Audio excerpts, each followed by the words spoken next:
మన భారతదేశ ప్రధాని పెద్ద సమస్యలో చిక్కుకున్నారు. బంగ్లాదేశ్ మరియు పాకిస్తాన్ల కంటే చాలా ఎక్కువ టారిఫ్లను ఇండియా మీద వేయటం జరిగింది. చైనా భారతదేశంపై అటాక్ చేస్తే మనకి అమెరికా సహాయం చేస్తుంది అనుకున్నాము. అమెరికాకి ఏ దేశం కూడా స్నేహపూర్వకంగా లేదు, ఉండదు కూడా. అయితే ఇక్కడ పరిస్థితులు మారుతున్నాయి. ఇండియా, చైనా, రష్యా గనక కలిస్తే అమెరికా ఎంత పెద్ద వ్యూహంతో వచ్చినా ఏం చేసినా కూడా దాన్ని తిప్పికొట్టవచ్చు.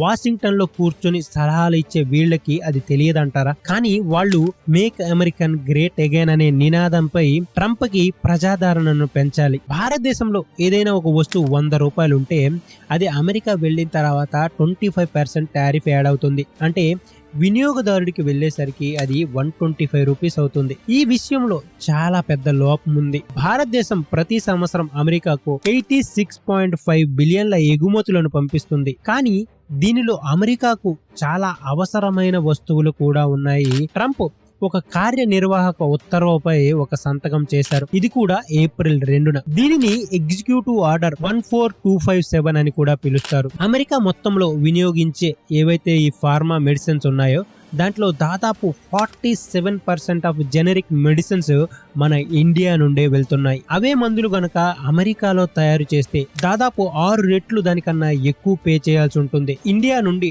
10.9 బిలియన్ల స్మార్ట్ ఫోన్లు అమెరికాకు చేరుతున్నాయి. వీటిపై కూడా టారిఫ్లు లేవు. రష్యా సమస్య. ఇప్పటి వరకు టారిఫ్ల గురించే మనం మాట్లాడుకున్నాం, టారిఫ్ల సమస్య అనుకుంటున్నాం. అయితే అమెరికాకు భారతదేశం చాలా వస్తువులను అమ్ముతుంది. అంతేకాదు అమెరికా నుండి చాలా తక్కువ వస్తువులను కొనుక్కుంటుంది. ప్రస్తుతానికి ప్రపంచంలోనే అమెరికాకు మించిన సూపర్ పవర్ అయితే ఎక్కడా లేదు. కానీ ఈ ఫోటోలో సరిహద్దులు లేని ఒక కొత్త సూపర్ పవర్ ని మీరు చూడొచ్చు.